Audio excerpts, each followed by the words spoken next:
Hello everyone, it's Miss Katy again. I am back with you reading the first chapter of The Hobbit, the second part, since we only got about halfway through the last time. So I'm going to do a little bit of a recap. So the first chapter, the unexpected party, we met Bilbo. He met Gandalf. We kind of got an introduction to what a hobbit is, how they live. How about that they're not really into adventure? And then he got an unexpected party. He had a group of dwarves show up.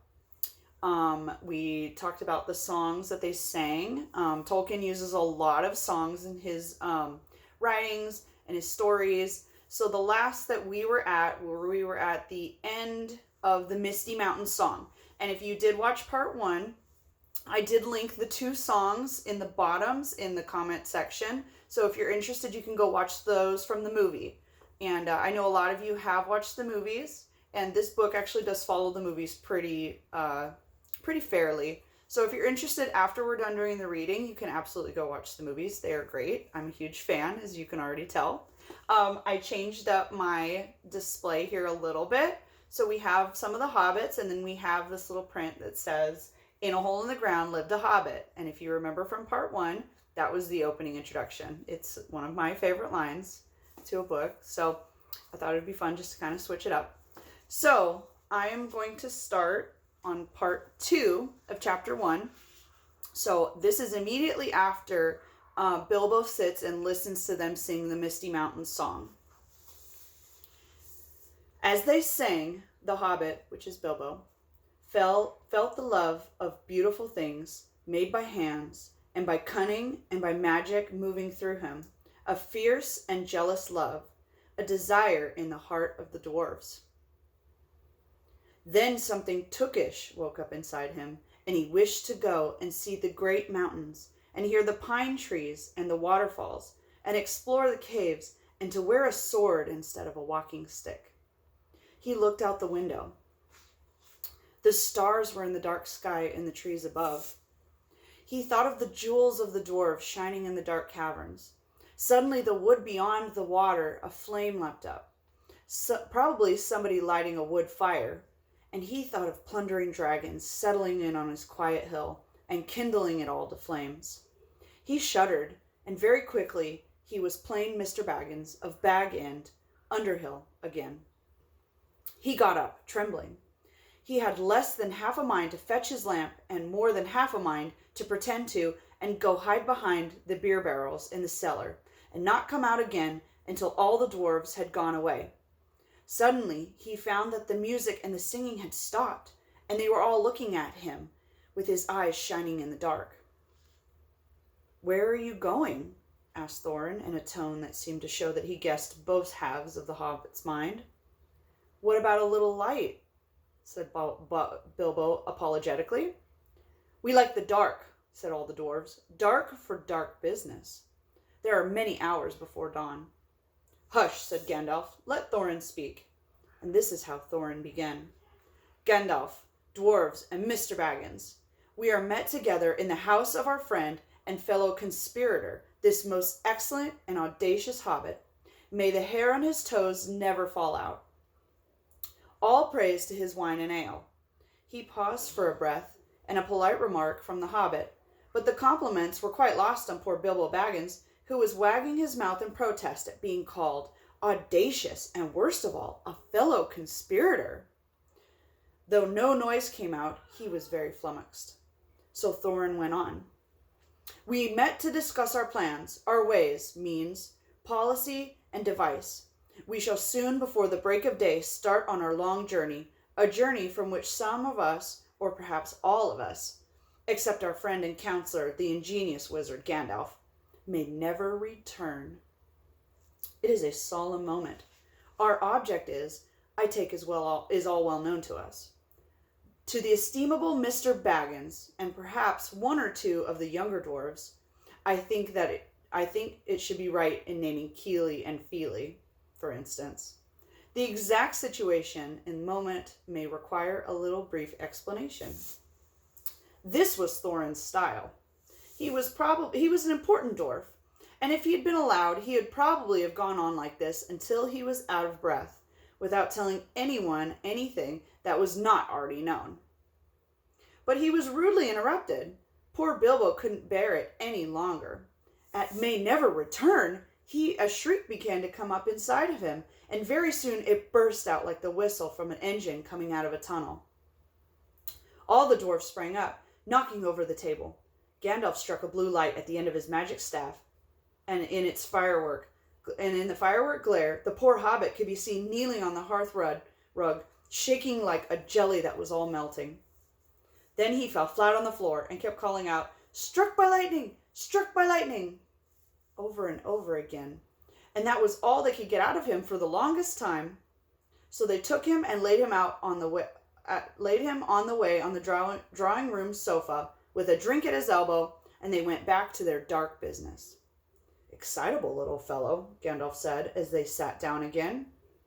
"Gets funny, queer fits, but he is one of the best, as fierce as a dragon in a pinch."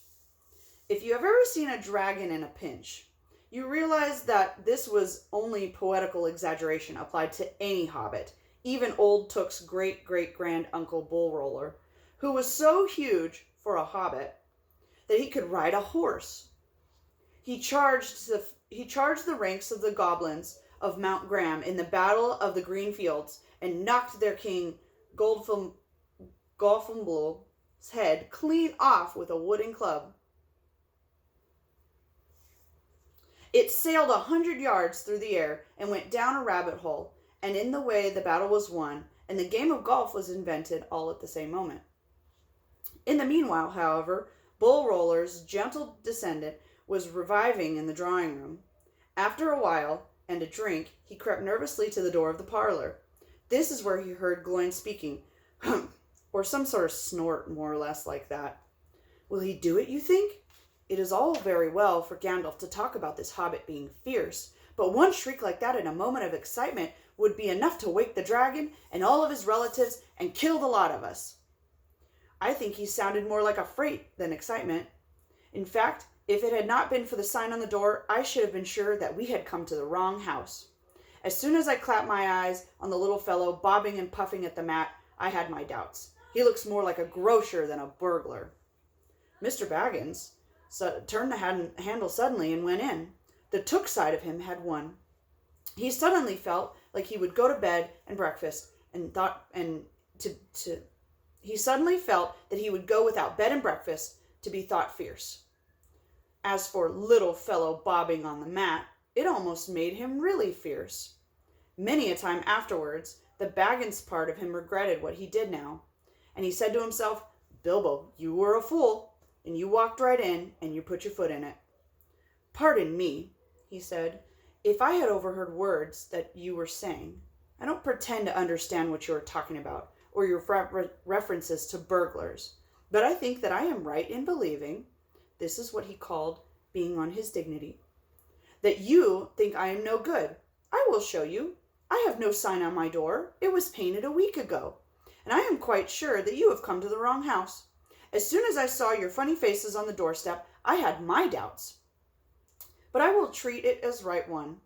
Tell me what you want done, and I will try it. If I have to walk from here to the east of the east and fight the wild wereworms in the last desert. I had a great-great-granduncle once, Bullroarer Took, and—" "Yes, but that was a long time ago," said Gloin. "I was talking about you.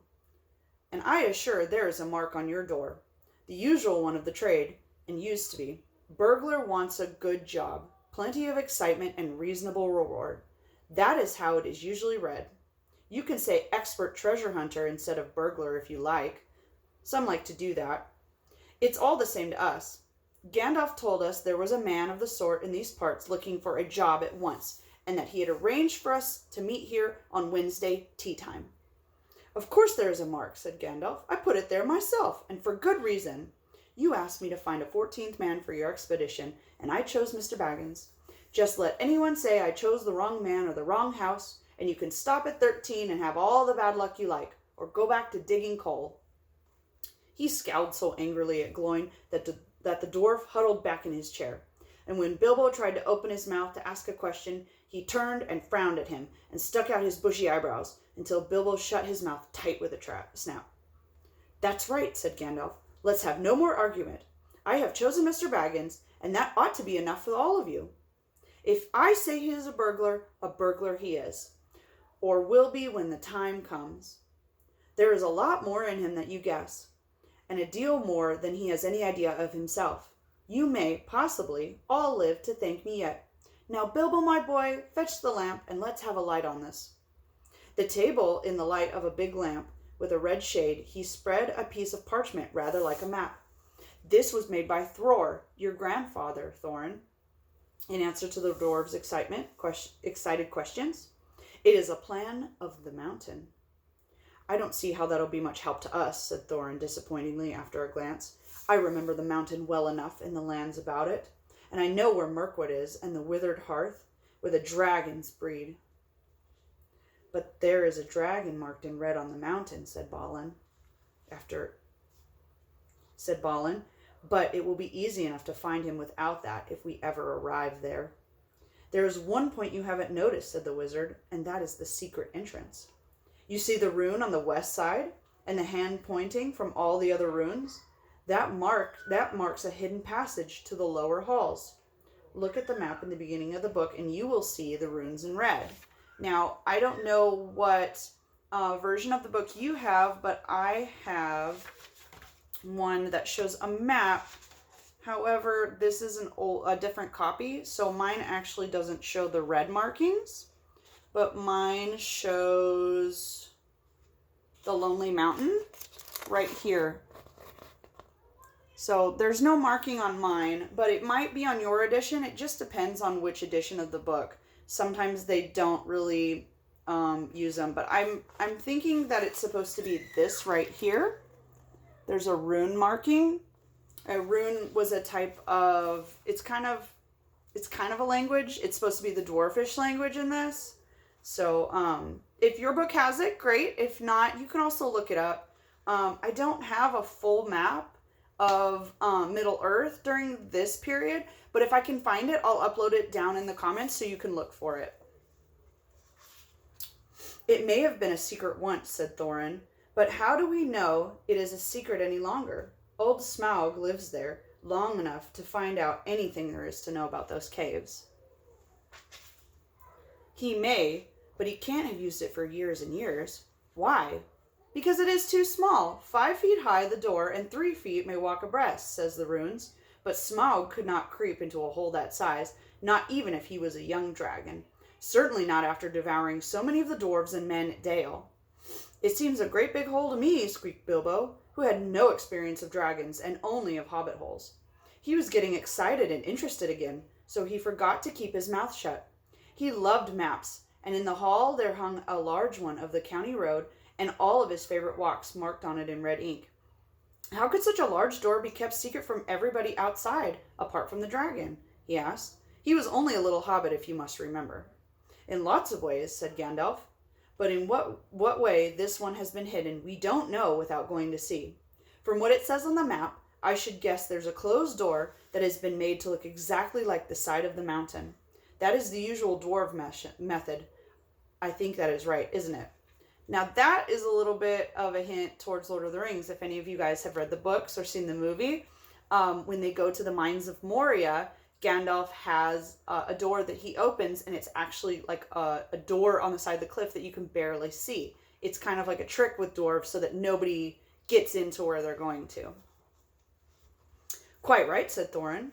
"Also," went on Gandalf, "I forgot to mention that with the map went a key, a small and curious key. Here it is." He handed Thorin a key with a long barrel and intricate wards made of silver. "Keep it safe." "Indeed I will," said Thorin, as he fastened upon a fine chain that hung around his neck under his jacket. Now things began to look more hopeful. This news alters much for the better. So far we have had no clear idea of what to do. We thought we were going east, as quiet and careful as could be, as far as the Long Lake. After that, the trouble would begin. "A long time before that, if I know anything about the roads of the east," interrupted Gandalf. "We might go from there up the running river," went on Thorin, taking no notice, "and to the ruins of Dale, and the old town in the valley there under the shadow of the mountain. But we none of us like the idea of the front gate. The river runs right out through the great cliff to the south of the mountain, and out of it comes the dragon too, far too often, unless he has changed his habits. There would be no good, said the wizard, not without a mighty warrior, even a hero.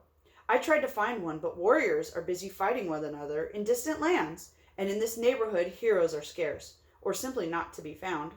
Swords in these parts are mostly blunt, and axes are used for trees, and shields as cradles or dish covers, and dragons are comfortably far off, and therefore legendary. And that is why I settled on burglary, especially when I remembered the existence of a side door. And here is our little Bilbo Baggins, the burglar, the chosen and selected burglar. So now let's get on and make some plans. Very well then, said Thorin. Supposing the burglar expert gives us some ideas or suggestions. He turned with a mocking politeness to Bilbo. First, I should like to know a little bit more about things, Bilbo said, feeling all confused and a bit shaky inside, but so far still tookishly determined to go on with things. I mean, about the gold and the dragon and all that, and how it got there, and who it belongs to, and so on and so forth. Bless me, said Thorin. Haven't you got a map? And didn't you hear our song? And haven't we been talking about this for hours? All the same, I should like it all plain and clear, he said obstinately, putting on his business manner, usually reserved for people who try to borrow money from him, and doing his best to appear wise and prudent and professional and live up to Gandalf's recommendation. I should also like to know about the risks, out-of-pocket expenses, time required, and remuneration, and so forth, by which he meant, what am I going to get out of it, and if I'm going to come back alive? Oh, very well, said Thorin. Long ago, my grandfather Thror's time, our family was driven out of the far north, and came back with all the wealth and their tools to this mountain on this old map. They had discovered by far ancestor Thrain the Old, but now they mined and they tunneled and they made huger halls and great workshops, and in addition, I believe, they found a great deal of gold and many jewels too. Anyway, they grew immensely rich in the famous, and my grandfather was king under the mountain, and treated with great reverence by mortal men who lived to the south and were gradually spreading over the running river as far as the valley overshadowed the mountain. But they built the merry town of Dale there in those days. Kings used to send for our smiths, and reward even the most skilled and most richly, and even the most least skillful most richly. Fathers would beg us to take their sons as apprentices, and pay us handsomely, especially in food supplies, which were never bothered to grow or find for ourselves. Altogether, those were the good days for us, and the poorest of us had money to spend and to lend, and leisure to make beautiful things just for the fun of it, not to speak of the most marvelous and magical toys, like the ones that can be found in the world nowadays. So my grandfather's halls became full of armor and jewels and carvings and cups, and the toy market of Dale was the wonder of the north. Undoubtedly, that is what brought the dragon. Dragons steal gold and jewels, you know, from men and elves and dwarves, wherever they can find it, and they guard their plunder as long as they live, which is practically forever unless they're killed, and never enjoy a browse ring of it unless they hardly know a good bit of work from a bad, though they usually don't have a notion of the current market value. And they can't make a thing themselves, not even mend a little loose scale of their armor. There were probably lots of dragons in the north in those days, and gold was probably getting scarce up there, with the dwarves flying south or getting killed, and all the general waste and destruction that most dragons make going from bad to worse. There was a most specially greedy, strong, and wicked worm called Smog. One day, he flew up in the air and came south. The first we heard was like a noise of a hurricane coming from the north, the pine trees on the mountain creaking and cracking in the wind. Some of the dwarfs who happened to be outside, I was one luckily, a fine adventurous lad in those days, always wandering about, and it saved my life. Well, from a good while off, we saw the dragon settle on top of our mountain in a spout of flame. Then he came down the slopes, and when he reached the woods, they all went up in fire. By that time, all the bells were ringing in Dale, and the warriors were arming. The dwarves rushed out of their great gate, but there was the dragon waiting for them. None escaped that way.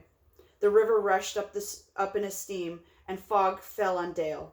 And in the fog, the dragon came upon them and destroyed most of their warriors. An unusual, unhappy story. It was all too common in those days. Then he went back and crept through the front gate and routed all the halls and lanes and tunnels, alleys, cellars, mansions, and passages. After that, there were no dwarves left alive, and he took all the wealth for himself. Probably, for that's the dragon's way, has piled it up on him in a great heap, and he sleeps on it like a bed. Later, he used to crawl out of the great gate and come to night by Dale to carry people away to eat, until Dale was ruined and all the people were dead and gone. What goes on there now I don't know for certain. But I don't suppose anyone lives nearer to the mountain than the far edges of the long lake nowadays. A few of us that were well outside sat weeping and hiding and cursing Smaug, and there were unexpected joining by father and my grandfather with singed beards. They looked very grim, but they said very little. When I asked how they had got away, they told me to hold my tongue, and said that one day, in the proper time, I should know. After that we went away, and we had to earn our livings as best we could, up and down the lands, often slinking as low as blacksmith work or even coal mining. But now we have never forgotten our stolen treasure, and even now, when I will allow to have a good bit of laid by, and are not so badly off. Here Thorin stroked at the gold chain around his neck. We still mean to get it back, and to bring our curses home to Smaug, if we can. I have often wondered about my father's and my grandfather's escape. I see now that they must have had a private side door that only they knew about. But apparently they made a map, and I should like to know how Gandalf got a hold of it, and why it did not come down to me, the rightful heir. I did not get a hold of it. I was given it, said the wizard. Your grandfather Thror was killed, you remember, in the mines of Moria by Azog, the goblin. Curse his name, yes. And Thrain, your father, went away from the 21st of April, 100 years ago last Thursday, and has never been seen by you since. True, true. Well, your father gave this to me to give to you, and if I have chosen my own time and a way for handling it, you can hardly blame me, considering the trouble I had to find you. Your father could not remember his own name when he gave me the paper, and he never told me yours. So here on the whole, I think I ought to be praised and thanked. Here it is, and he handed the map to Thorin. I don't understand, said Thorin, and Bilbo felt like he would have liked to say the same. The explanation did not seem to explain. Your grandfather, the wizard said slowly and grimly, gave the map to his son for safety before he went to the mines of Moria. Your father went away to try his luck with the map after your grandfather was killed, and lots of adventures of most unpleasant sorts he had, but he never got near the mountain. How he got there I don't know, but I found him a prisoner in the dungeons of a necromancer. Whatever were you doing there? Thorin asked with a shudder, and all the dwarves shivered. Never you mind. I was finding things out as usual. A nasty, dangerous business it was. Even I, Gandalf, only just escaped. I tried to save your father, but it was too late. He was already witless and wandering, and had forgotten almost everything except the map and the key. We have long ago paid those goblins of Moria, Thorin said. We must give a thought to this necromancer. Do not be absurd. He is an enemy far beyond the powers of all the dwarves together, if they could all be collected again from all the four corners of the earth, of the world. The one thing your father wished was for his son to read the map and use the key. The dragon and the mountain are more than big enough tasks for you. Hear, hear, said Bilbo accidentally.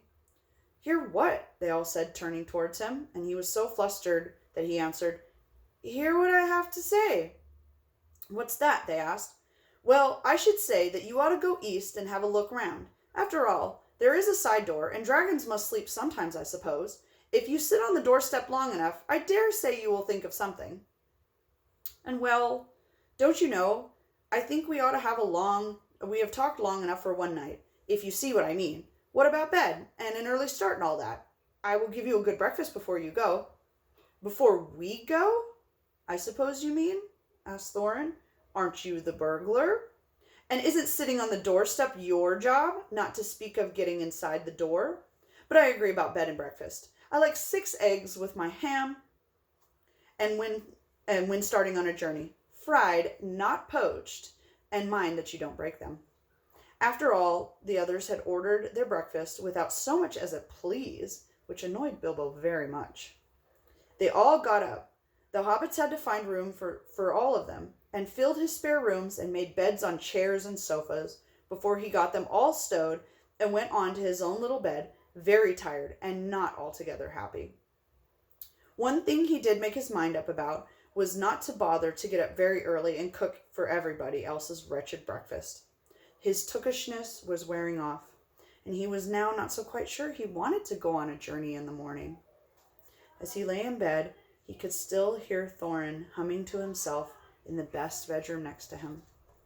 Far over the misty mountains cold, to dungeons deep and caverns old, we must away ere break of day to find our long forgotten gold. Bilbo went to sleep with that in his ears, and it gave him very uncomfortable dreams. It was long after the break of day when he woke up. All right, so we have finally gotten to the end of chapter 1. So I hope you guys all enjoyed it. And maybe you can see back over here who my other little friend is. That's in the story, and that's Smaug the dragon here. So if anybody had any questions about what happened, I'll kind of summarize a little bit. So as you heard in the story, Bilbo is a hobbit, and hobbits don't really get out much. They live in the Shire. They love comfort. They love food. They love all of these things, but they do not like adventuring or traveling, and it seemed as odd. And Bilbo's great-great-grandfather, and on his mother's side, was a Took, which is a last name, Took. And they were known for being kind of outrageous and adventurous. So he keeps talking about his Tookish side is coming over him. So Gandalf talks with Thorin, whose grandfather was king under the mountain in a mountain in Middle-earth. And what had happened is that the dwarves had all gone together.